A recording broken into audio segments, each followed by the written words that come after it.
জনগণ চিনবে, আচ্ছা ও লিটারালি দেশটাকে ডিস্ট্রয় করে ফেলেছে। জনগণ চিনবে ওর বাবা আর মেয়ে। মেয়ে তো শিকটে মানে অনেক বছর মানে জোর জবরদস্তি করে এত বছর থেকে। আচ্ছা, ফাইনালি খালাম্মা, আপনি কি ভোট দেবেন আগামী নির্বাচনে? যে আমি এই যে এনআইডি আমার ভোটার আছে, হয়েছেন? এই দুজনের ভোটার নাই হয়েছেন? দিয়েছিলেন দেশে। জি, আমি আমার আমার এক মামাতো ভাইকে বললাম, এই যে গত 5 তারিখে ওয়াজ দ্য লাস্ট ডেডলাইন। তো আমি বললাম যে ভাই আমাকে আমার এনআইডি দিয়ে আমাকে একটু এনরোল করেন। তো ইনশাল্লাহ 12ই ফেব্রুয়ারিতে আমি ভোট দেবো ইনশাল্লাহ, ওই অনলাইন আর কি, ইনশাল্লাহ, ইন্টারন্যাশনাল। ইনশাল্লাহ। জি। আচ্ছা, আমি কি এক প্রশ্ন জিজ্ঞেস করতে পারি, মানে যদিও এটা খুব এটা জিজ্ঞেস করাটা ঠিক হবে কিনা, আপনি জেনারেল উত্তর দিয়েন। আমরা তো দেখতে পাচ্ছি যে দুইটা প্রধান প্রতিদ্বন্দ্বী দল, একটা হচ্ছে একদিকে এনসিপি ছাত্ররা, তার সাথে জামাত এবি পার্টি মিলে একটা জোট হয়েছে যাকে বলা হচ্ছে যে ডেমোক্রেটিক আগ্রাসন বিরোধী ফ্রন্ট, আর একদিকে বিএনপি এবং তার সাথে সমমনা দলগুলো।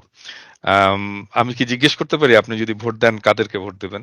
আপনি জিজ্ঞেস করছেন, আমি I was ready to answer before. ভালো হচ্ছে আপনি, আমি দিলে, আমি আগেও ভোট দিতে পেরেছি, চান্স পেয়েছিলাম।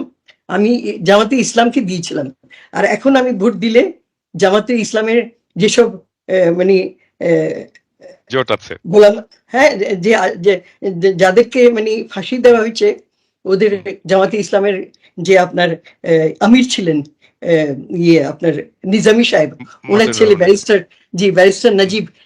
এদের ছোট ছোট দেখেছি, ওর মা হুম। আমাদের কোরআন ক্লাস করতেন। তো আমি দিলে এদেরকে দেবো। এটা কেন বলতে পারবা, কেন কেন কেন দিচ্ছ? ভোট কেন? দেবো? কেন কেন ভোট দেবেন? দেবো আমি আপনাকে বলি।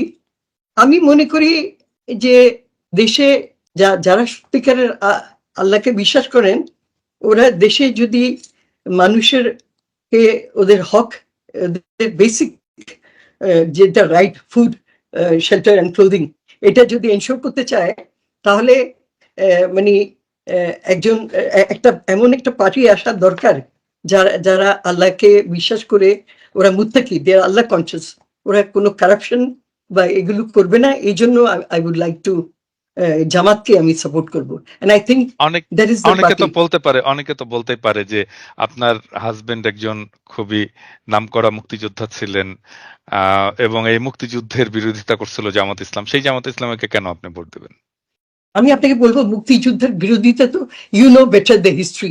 এদেরকে তো রাজাকার টার্ম দিয়ে, হ্যাঁ, ওদের হুম, মেলাইন করে ওদেরকে তো হুম, এগুলো করেছে। But they didn't want Pakistan to be divided, because ওরা, ইউনো, ওরা as a Muslim, it was a, আমরা একটা, we were strong, unitedly we were strong as Pakistan.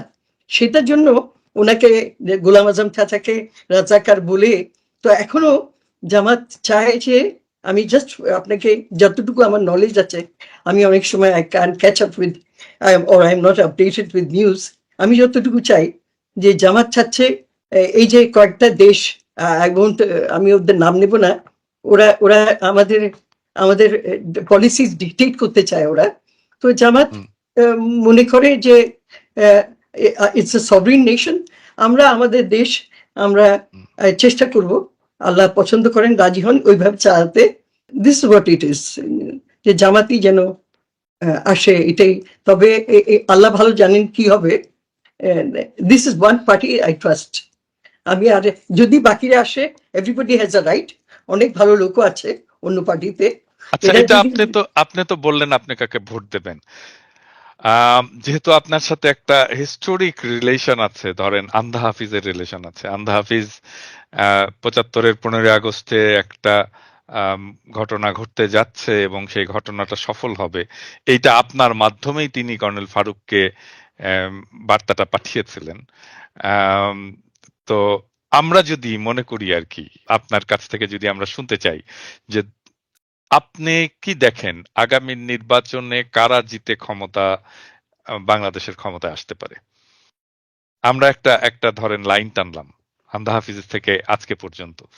আন্ধা হাফিজের সেই উত্তরাধিকার নিয়ে আপনি কি আজকে প্রেডিক্ট করতে পারেন যে কারা ক্ষমতায় আসতে পারে বাংলাদেশে?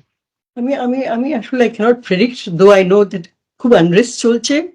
ইলেকশনটা ভালোভাবে হয়ে গেলে তো ভালো। তবে আপনাকে যেটা বললাম, we would like some sincere মানে কি বলবো, কিন্তু আপনার আপনার কোনো মনে অনেকের থাকে না যে আমার মনে হচ্ছে এইটা হতে পারে, এরকম কি মনে হচ্ছে আপনার কোনো সেন্স হচ্ছে যে এইটা হতে পারে, ক্ষমতা এরা আমার আসতে আমার পারে, আমার মনে হচ্ছে? যেমন ধরেন আমি মনে করতাম সব সময় যে হাসিনা থাকবে না, হাসিনা জি, পড়বেই। হ্যাঁ, আচ্ছা, এটা আমার খুব স্ট্রং বিলিফ ছিল।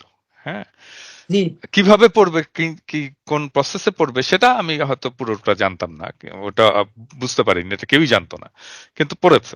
তো সেই রকম ধরেন আম, আমারও একটা স্ট্রং বিলিভ আছে যে এই নির্বাচনে কি হতে পারে। আমার একটা স্ট্রং বিলিভ আছে, আমি এটা বলছি আপনি না কি এখন। একটু বলবেন আমাকে, শেয়ার করবেন আপনার কি আমি বিলিফটা? আই উড লাইক আমি টু নো। আমি আমি অনেক আগে থেকেই বলা শুরু করেছি, অনেক আগে থেকে এটা হয়তো আম, অনেকেই খেয়াল করেছে, আমি আমার এপিসোডেও বলেছি যে আই ডোন্ট সি যে বিএনপি ক্ষমতায় আসছে, আমি এটা দেখি না। হ্যাঁ, এবং আমার এখন আমি অনেকটাই নিশ্চিত যে সম্ভবত বিএনপি আগামীর ক্ষমতা, অনেকে মনে করতে পারে কিন্তু আগামীর ক্ষমতায় বিএনপি যদি ভোট ফেয়ার হয় তাহলে কোনো চান্স নেই বিএনপির ক্ষমতায় আসে, এটা আমার ধারণা। পিনাকিদা, আমার ব্যাপারটা হলো যে maybe represents a sentiment of Dhaka Bangladesh is that মানে মানুষ চায় না, and আপনি যদি দেখছেন হাদির ইন্তেকালের ব্যাপারেও হুম, যে মানুষ চায় না এই করাপশনটা রিপিট হোক। that repeat হোক, whatever hmm, the party is, whether it's hmm, BNP or Awami League, hmm. and বাংলাদেশের মানে citizens they exploit them for their own purposes. That nobody wants this, and I think the common people are going to vote with that. The দেশ common people. আমারও মনে হয় যে মানে তরুণ সম্প্রদায় তো অবশ্যই বিএনপির সাথে নাই, এটা তো আমরা দেখতেই পাচ্ছি নির্বাচনগুলোতে, বিশ্ববিদ্যালয় নির্বাচনগুলোতে। এবং সাধারণ মানুষও তারা তারা তো দেখেছে, এই দুটো দলকেই দেখেছে, আওয়ামী লীগ বিএনপি জাতীয় পার্টি, এদের শাসন দেখেছে। এখন তারা সম্ভবত নতুন কোন শক্তিকে চায়, একটু ট্রাই করে দেখতে চায় যে আসলে দেখি তারা যেটা বলছে সেটা তারা ডেলিভার করতে পারে কিনা। আর তার জি, পাশাপাশি ছাত্ররা যেহেতু আছে, ছাত্রদের দল যেহেতু আছে, তাদের প্রতি আহ, এক ধরনের সহানুভূতি, এক ধরনের ভালোবাসা এটাও আছে। হ্যাঁ, সেই জন্যই আমার মনে হয় যে এই জোটটাই আগামী নির্বাচনে বেশ ভালো ফল করবে এবং সংখ্যাগরিষ্ঠ ইনশাল্লাহ। আসন আর পাবে। আপনারা দেখেন আমাদের দেশবাসী এখন ওদেরকে আর ইয়ে করা যাবে না, ওরা জেগে উঠেছে, বুঝেছেন? ওরা মানে ওদেরকে তুমি বছরের পর বছর ওদেরকে ভোট দিতে, you will allow them not to vote, which happened with the students. ওরা বলছে আমরা গত 15 বছর আমরা ভোট দিতে পারিনি, আমরা citizens, what right do we have? Is this a free nation? What is happening? তো আহ, দেশ আর দশের খিদমত করবে, আমাদের দেশটাকে উন্নত করবে। উই উড লাইক, মিলেমিশে করো তোমরা, তোমাদের দেশটাকে গড়ো তোমরা, দ্যাট ইজ হোয়াট। ও ও ওর আব্বা চেয়েছিল যে মানে ও সবসময় এটা মনে করতো, আই আস্ট যে একটু রিমাইন্ড করে দিও যে আমাদের বাংলাদেশ পপুলেশন নিয়ে মানুষে অনেক সময় বলতো যে এত ছোট কান্ট্রি, পুয়ার কান্ট্রি, এত পপুলেটেড। তো ওর আব্বা বরাবরই ভাবতো যে this population is an asset, this man power, আমরা এদেরকে দিয়ে আমরা পুরো দেশটা গড়তে পারবো, আর এটা একদিন সোনার বাংলাদেশ হবে। এটা খুব প্রসপারাস একটা কান্ট্রি অফ বাউন্টি। একসময় মানে ওই সোনার বাংলা তো বলতো, ওইটা ছাড়াও বাংলা একসময় মানে বাঙালিরা বা বাংলা, হ্যাঁ বাংলা দ্য গ্রেটার, এটাও আমাকে সুবে বলেছিল। বাংলা, সুবে বাংলা, জি, সুবে সুবে বাংলা বাংলা, বলতেন, জি জি, সুবে সুবে বাংলা বাংলা, বলতেন। জি জি, ওইটা একটা। আর ও এটাও ভাবতো যে আমরা we will be a greater Bengal. এটা হি ইউজ টু, ওর ফার্স্ট সাইডেডনেস, হ্যাঁ ন্যাশনাল সার্ভিস। তো ও বলতো যে আমি চাই যে আমাদের পুরা বাংলাদেশে ন্যাশনাল সার্ভিস হবে কম্পালসারি, যে 2 years, 18 বছর পরে they will serve the country. ওরা যারা নিরক্ষর ওদেরকে লিটারেসি দেবে, ওরাই আমাদের দেশটা গড়বে, দিস ইয়াং জেনারেশন।